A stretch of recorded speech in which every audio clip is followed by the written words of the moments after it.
My 26-year-old female, boyfriend, 32-year-old male. Mark and I have been together for about a year and a half. When we met, I was severely underweight. I've struggled with an eating disorder for over a decade, which is a whole different story. But Mark didn't judge me and still told me I was beautiful, sexy. Even though it was hard, he pushed me to recover to a healthy weight over the past year. I am 5'6" and went from 100 to 125 pounds. Even though I still struggle with body dysmorphia, I try to remain active in my recovery. Up until maybe the last 6 months, Mark's efforts to get me to eat healthy and be active had mostly positive effects on my life. But it's starting to drive me insane. For a little background, Mark and I have a traditional relationship. I stay at home, and he goes to work. He makes a really good salary, like really good, as in close to 7 figures. Pretty early on, Mark figured out that my love language just so happens to be gifts, and he would set health fitness challenges for me in exchange for nice things. The first one was to squat 150 pounds for 10 reps for a handbag. He assumed I would not be able to do this while underweight. Even though I have an eating disorder, I still come from a very athletic background. So naturally, I managed to complete this challenge in 4 months at 112 pounds, healthier but still ridiculously small to be squatting that much. Regardless, he held up his end of the bet and I got the bag. Yay, he would always threaten to take the bag away if I lost the squat. He never does as I did. But this theme comes up later. Gradually, I stopped squatting as much and focused more on cardio and toning, going to the gym 5-ish days a week, and my weight stayed around 110.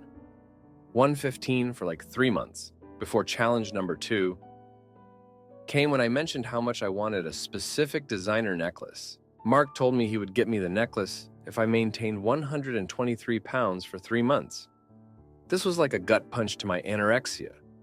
I was able to negotiate a little and make it somewhat more rational for my disordered brain to accept. I told myself I could always get my weight back down after. This challenge was much more frustrating and difficult, honestly. Regardless, here I am today, unwillingly but healthily fluctuating between 125, 130 in a cute necklace. Woohoo. Since then, Mark has been proud of how far I have come. My family has praised him for saving my life, and I even went back to school for a little.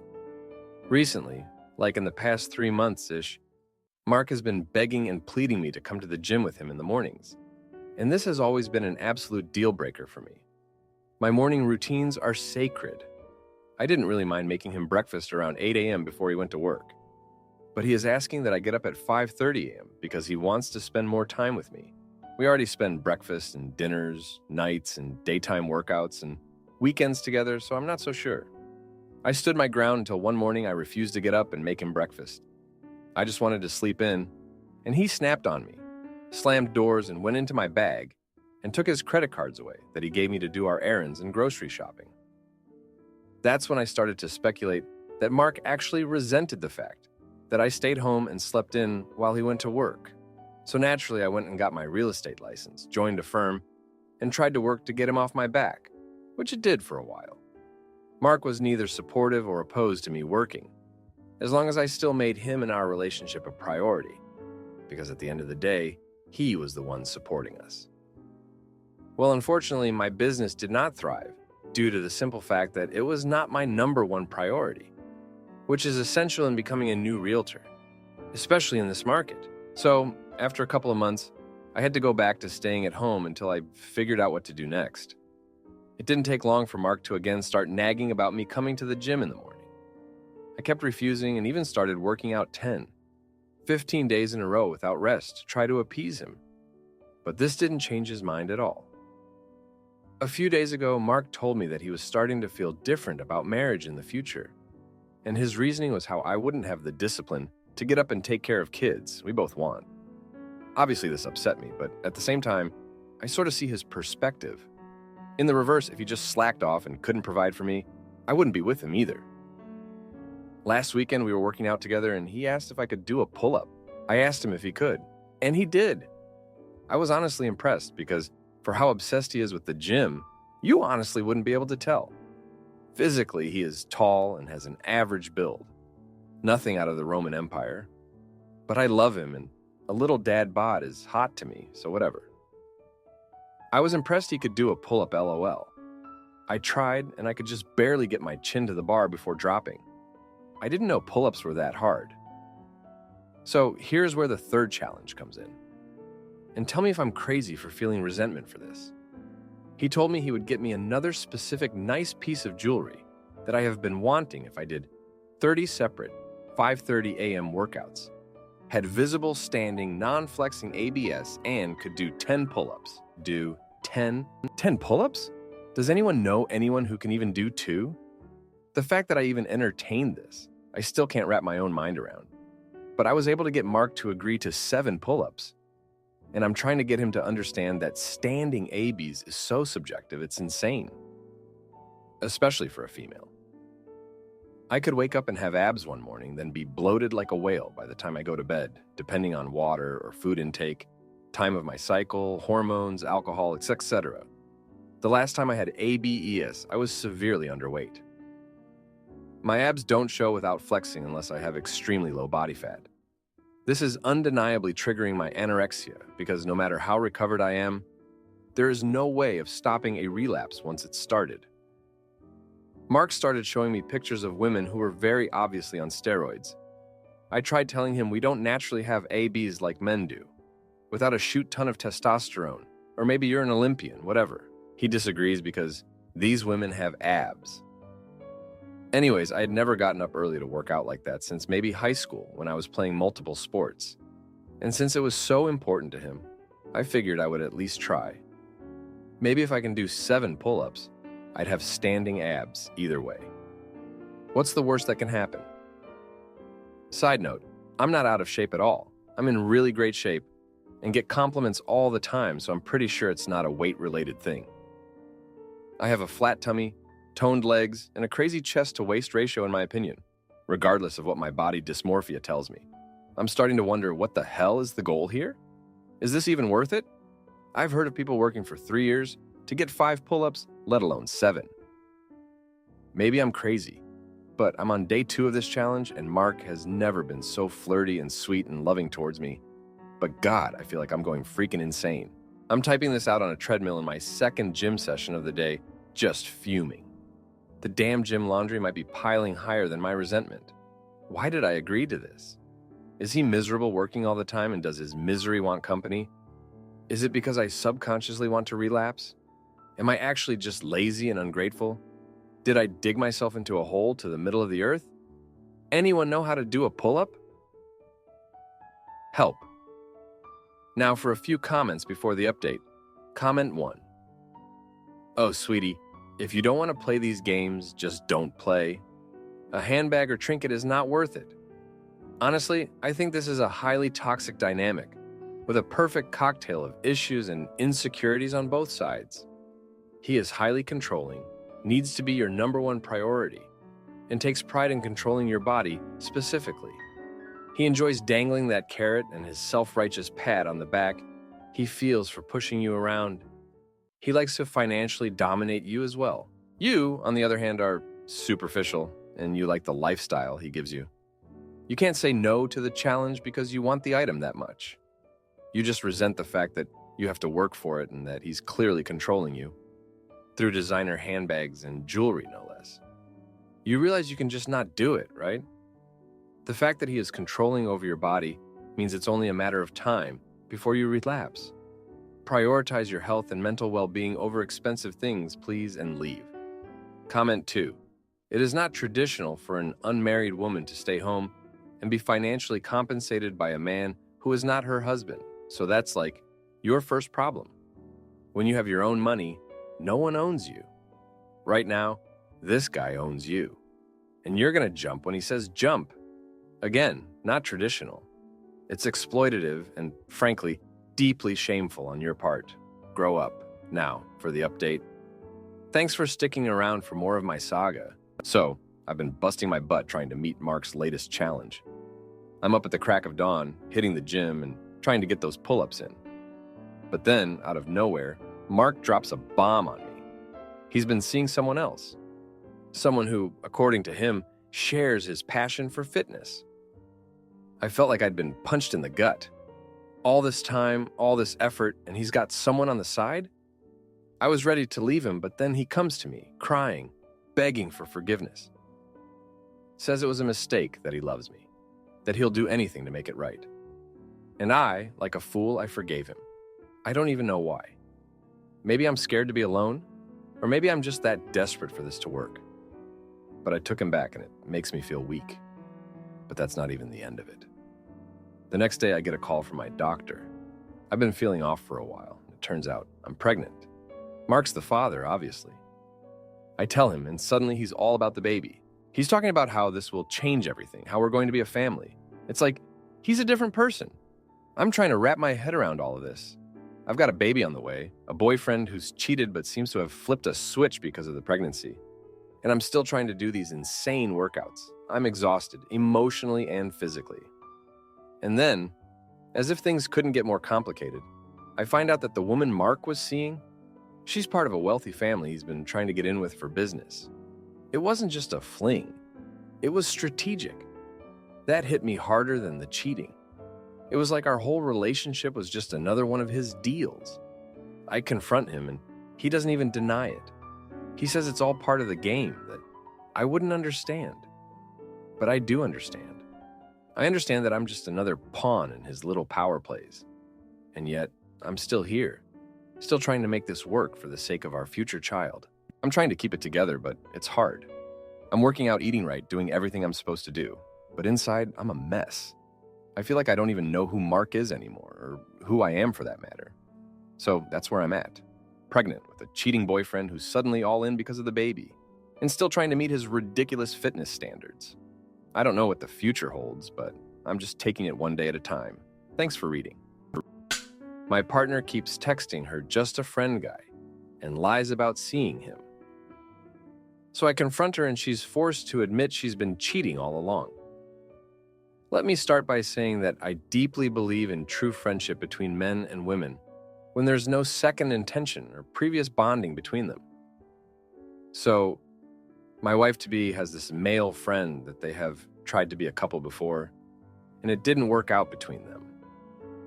So, when we started dating, she spoke about literally all the previous relationships, except for this one.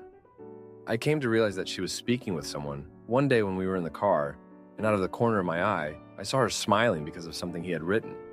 I asked her what was going on, and we had a fight. I told her straight out that my issue is not with the ones she tells me about. The issue is with the ones she hides. We had our conversation, and things calmed down. A few months down the road, she told me she was going out with her colleagues. But you know when you have that feeling that something's not kosher? Well, I spent an awful night and couldn't sleep, even if someone had given me a dose of ketamine. She arrived home around 2 a.m. I had finally been able to get some shut-eye, but I woke up at 3 a.m. and her phone had just received a message. I saw and had the confirmation that she had gone out with him and was lying to my face. The following day, I asked her with whom she had gone out, and she actually made me feel like I was mentally unstable to even consider that she was lying. The argument about this lasted about 3 to 4 days. Even her best friend said they wouldn't understand what led her to do that. In the message I read, it stated between the lines that something happened. I love being with you. It always helps me put things in perspective. After this point, I decided to read more and more of their conversation, and he just kept hitting on her. But he did it in a way that anyone who would read it out of context would say that I was crazy. So I decided to clone her WhatsApp. Was I wrong for doing that? The following week, he invited her again, and she just said to him that she would not go out with him because she doubted she would be able to convince me she would have another dinner with the colleagues in such a short period. The argument was gone, but he's still there hanging around. We were supposed to have married that summer, and the stuff he said, like that the date was chosen just because it was her birthday, so we would do a 2-on-1, and that I had cast a spell on her, this part due to my religion. And the subtle hints and hitting on her carried on. The conversation between them kept going on and off from time to time. And then it became clear to me that every time we had an argument, it was immediately after she spoke with him. The guy disappeared from the scene after a time. And then when all hell broke loose, and our wedding was postponed due to a bad business decision on my end, the guy resurfaced, telling her that she needs to be calm and think things through, etc., etc. He vanished again for almost 3 months, kept popping up like that, until he told her he was going to be a dad. We had a hell of a fight at that time. And once again, things calmed down. But every single time that jerk pops up, we either fight or she loses it with my kids. And because I want to hear it from her mouth, I tend to touch on the dinner subject from time to time. She always said she would never cheat, and she keeps on saying to this day that she never cheated. So my question is she keeping him around as a backup? Is there anything badly sorted between them? Should I be worried? Now, for a few comments before the update. Comment 1. She hit him, lied about him, and lied to you to see him. First things first, he has to go. She would either have to delete him out of her life, or I would pack her belongings and send them to his house. It would definitely be a choice between him or me. If her decision wasn't clear and swift, she would be out. Then she would have to give me full disclosure. What she did is cheating. Comment 2. So she cheated on you by going out on a date and coming home at 2 a.m. Got mad at you for finding out. Still heavily involved with the guy. Fights with you. Texts each other at home. Stop blaming him. She's allowing sloughs, wanting it. She's trying to tell you something, but you just aren't listening. Now for the update. Thanks for sticking around to hear more about what's been going on. So, remember how I was suspicious about my fiancée and her so-called friend? Things got even messier. Just when I thought we were getting past it, her phone buzzed late one night. It was him again. This time, he was going through a rough patch with the mother of his child. He was looking for comfort, and guess who he turned to? Yep, my fiancée. I couldn't believe it. After everything, she was still his go-to person. I felt like I was in some bad dream, watching all this unfold. She tried to play it off, saying he was just a friend in need, but I wasn't buying it. The trust was hanging by a thread. Then, out of nowhere, my own past came knocking. An old friend I hadn't seen in years showed up in town.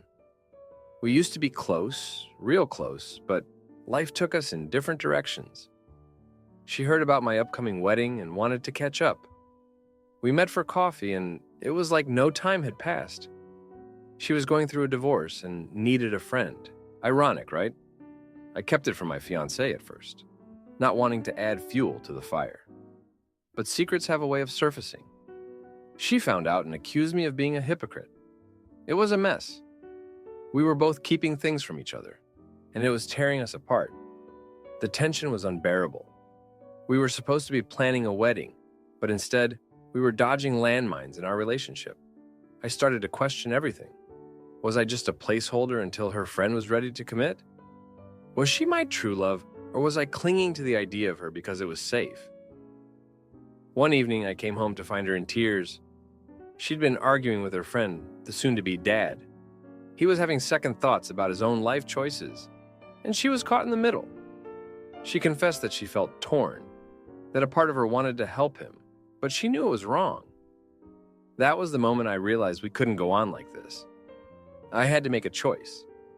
It was either trust her completely or walk away. I looked at her, really looked at her, and saw the woman I fell in love with. She was flawed, yes, but so was I. We were both human, both scared of getting hurt. I decided to lay it all out on the table. I told her about my old friend, about how it made me feel to see her with her friend. We talked for hours, hashing out our fears, our insecurities. It was raw and painful, but it was real. In the end, we made a pact. No more secrets, no more lies. We would face our problems together as a team. It wasn't going to be easy, but we were committed to making it work. The wedding was back on, but this time, we were going into it with our eyes wide open. We knew the road ahead would be bumpy, but we also knew we had the strength to face it together. Thanks for reading about my roller coaster of a life. My wife cheats with an old flame and lies about cutting contact. So I expose her secrets to our family and take full custody of our kids. My wife, 31-year-old, and I, 32-year-old, have been together for 11 years, married for 2. 4 days ago, I searched through her phone after noticing that she had a long conversation with a guy friend the day prior. Mind you, I knew she had guy friends and was accepting of it. I trusted her with everything, but an almost hour-long conversation seemed a little suspicious. But I got curious and went on a search through her phone. On Snapchat, I found a brief conversation from the day before with a guy that we knew. The chat was muted, but he was listed as a best friend, so the chats have been going on for a little while. The conversation was sexually flirtatious from her end, referring to herself as a pillow princess. The guy was seemingly avoiding it. My stomach immediately sank. She was trying to get him to come to the St. Patrick's Day event to see her. She had already asked if she could go to this event with her grandpa so they could spend some time together, and I agreed to take care of our 2 kids while she was away. I approached her about it about 40 minutes later. She admitted to messaging him and thought I would be mad if she knew I was messaging him. I asked a lot of whys, and she swore that she wasn't going to do anything. She was just looking for attention. We have had our ups and downs, but I never expected her to find attention elsewhere. She swore that she has never met up with him any other time. She acted in the moment like it wasn't a big deal to her. I know that this doesn't seem too terrible because it's not physically cheating, but it still hurt because I never in my life thought that she would ever do anything behind my back because I trusted her 100%. But there's more. After a lot of thinking and after talking with a friend who has been through an affair, I decided to put some pressure on to get more details out of her. There was a lot said that night, but he did say that if your gut tells you that she hasn't told you everything, then she hasn't. He also brought up a rumor that he had heard about her, but he couldn't confirm, so he didn't tell me sooner. He mentioned that he heard a rumor that she had 2 guy friends come over to my house to hang out while I was away working. I am a paramedic. I work 24-hour shifts back at my house. I then again confronted my wife and started grilling her, putting pressure on to tell me the whole truth. I told her about the rumor I heard. She denied it, but after several minutes, she eventually admitted that she had physically cheated on me with an old boyfriend from high school, different guy than who she was messaging. The number of emotions I experienced at one time in that moment was unbearable, possibly the worst pain I have ever experienced. She said that it was about a year ago. They had been secretly messaging for about a month when she ran into him while she was out drinking with some friends. She left the group to go on a road trip, talk, and catch up. Eventually, they parked in the middle of nowhere. She said they talked some more, then they started making out. After several minutes, they made their way to the back seat, made out some more, and eventually had intimacy in the back of his truck. She said that they were both very drunk, and after only a couple of minutes, it was over because he couldn't keep it up. In 24 hours, I had my heart ripped out twice. Over the last few days, I made sure to get every detail. According to her, this was the first and last time with him, and it's the only time she had ever cheated on me in the past 11 years. I grilled her pretty hard on this, gave her every opportunity to open up completely to any other times where she was unfaithful, either physically or emotionally. At the moment, I do believe her despite having no reason to trust her anymore. There was a lot of emotion over the next couple of days while I made her tell me every detail of everything, then questioned those details. Details of that night. Did anyone else know? What were your intentions with this guy? What about the guy you were messaging? The messages that they were sending back and forth, dates, times, where was I? Where were our kids? On and on. Since then, she has expressed how badly she wants our relationship and that she is willing to do absolutely anything to keep our family together. She has been answering every question that I have, regardless of how hard it is to answer. Because of this and her willingness to accept my conditions without a second of hesitation, I have been willing to stay with her while we work on things to make the marriage better for both of us. My conditions: delete social media, Snapchat, Facebook Messenger, Instagram, etc. Everything other than Facebook. Obviously, there are no more guy friends. She tells all of our close friends and family personally about her infidelity. A post-nuptial agreement where she gets none of my assets if we split up for any reason. Marital counseling. For the time being, she's not going out to events without me. An understanding that this list may get longer over the coming weeks. And an understanding that despite all of this, we may still not be able to make our marriage work anyway. And if we do make it through, we will be renewing our vows. She agreed to all of this without hesitation and has started working on my list. She has been very loving, caring, supportive, apologetic, and overall willing to do whatever it takes to keep us together. She says that once she thought she was going to lose everything, the little problems she had with our marriage seemed so minute, and that she's going to work on being a better wife for me. It all feels genuine, but how could I trust her to not lie to me again? Am I a fool for giving her another chance? Or should I cut my ties now? Now, for a few comments before the update. Comment 1. Okay, so as someone who has been cheated on and forgave my partner, only to realize 2 years later that I didn't actually forgive them, and that I actually resented the shoot out of them, you have to realize that your desire to patch things up with her ASAP is a band-aid to stop the pain. Basically, you're in pain due to her. But if you could only get things right with her right now, that pain would subside. Right? Not quite. I won't lie to you, forgiving a cheater at first feels great, it does. You feel almost exhilarated. The intimacy that follows tends to be passionate. Their apologies sound so sweet to our heartbroken ears. We fall for this brand new and improved version of our partner. But what will actually and most likely happen is that you'll take the deal right now as a means to stop the pain, and your heart does its mending in the background. Unfortunately, this is a long way to healing from this because, in the long term, I don't think you will actually find yourself forgiving her. Most people who have been cheated on don't actually end up forgiving the person. Sometimes it takes months for them to realize this. Sometimes it takes years. I've been on this sub long enough to see that sometimes it can take 15 years. Comment 2. Am I a fool for giving her another chance? Or should I cut my ties now? Yes, and yes. Your marriage is over.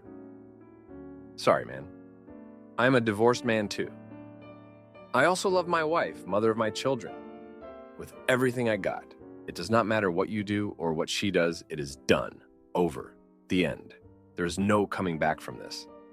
My advice: take advantage of the fact that she is basically doing everything you ask of her. Talk to your lawyer and come up with the best plan of action so that you come out ahead in the divorce. Believe me, I know. It hurts, but you can only keep on going, one foot after the other. Good luck and strength to you. Now for the update. Thanks for all the comments and advice on my last post. Things have been, well, interesting since then. Just when I thought we were on a path to recovery, I found out she was still in contact with the guy she had been messaging. She had bought a burner phone, and I only discovered it because it fell out of her purse. I couldn't believe it. After all the promises and the conditions she agreed to, she was still lying to me. It was like a slap in the face. I felt like a doormat, just lying there while she walked all over me. I confronted her and she broke down, saying it was just for closure, that she needed to explain to him why they couldn't talk anymore. But why hide it? Why lie? It didn't add up. I was beyond hurt. I was livid. I felt like a fool for ever thinking she could change. But that wasn't the end of it. The next day, I got a call from a friend who had seen her out at a bar. Not with her grandpa, not with any old friends, but with the same old boyfriend she had cheated on me with. The one she swore was a one-time mistake. I couldn't wrap my head around it. How could she do this to our family? To our kids? I drove to the bar, and there they were, cozy in a booth. I didn't make a scene. I just looked at her, and she knew she was caught. The look on her face was a mix of shame and fear. I walked away without saying a word. I didn't need to. Everything was clear now. The aftermath was messy. I moved out for a while, stayed with a friend. I needed space to think, to breathe. Our kids stayed with me. They didn't need to be around all that tension. She tried to reach out to explain, but I was done listening to lies. During this time, I started talking to a lawyer about the post-nuptial agreement and what my options were. I wasn't going to let her walk away from this unscathed. She had broken our family, and there had to be consequences. Then, as if things couldn't get any more complicated, her parents got involved. They were furious with her, not just for the cheating, but for the lying and the disrespect towards me and our family. They had always liked me, and they made it clear they were on my side. They even offered to help with the kids and with any legal fees. But just when I thought I had an ally, her parents did something unexpected. They sat me down and told me about her past, things I never knew. She had a history of this behavior, of seeking attention from men, of lying. They were worried she might have a deeper issue, something psychological. They suggested she get help, therapy, maybe even medication. I was torn. On one hand, I was angry and wanted to cut ties completely. On the other, I couldn't help but feel a pang of pity. She was the mother of my children, and if she was struggling with something beyond her control, did I not owe it to our kids to at least consider getting her help? In the end, I decided to push for full custody of our kids. It was a tough battle, but her actions and her parents' testimony made it clear that the kids would be better off with me. She got visitation rights, but only under supervision. As for her, she did start therapy. I don't know if it's helping or if she's sticking with it. I'm not sure I care anymore. I'm focused on rebuilding my life and being there for my kids. They're my priority now. Thanks for reading. If you like this video, you'll probably like these too. Also, while you're here, please consider subscribing. It's your support that keeps this channel alive and allows me to make better and longer videos. Have a great day.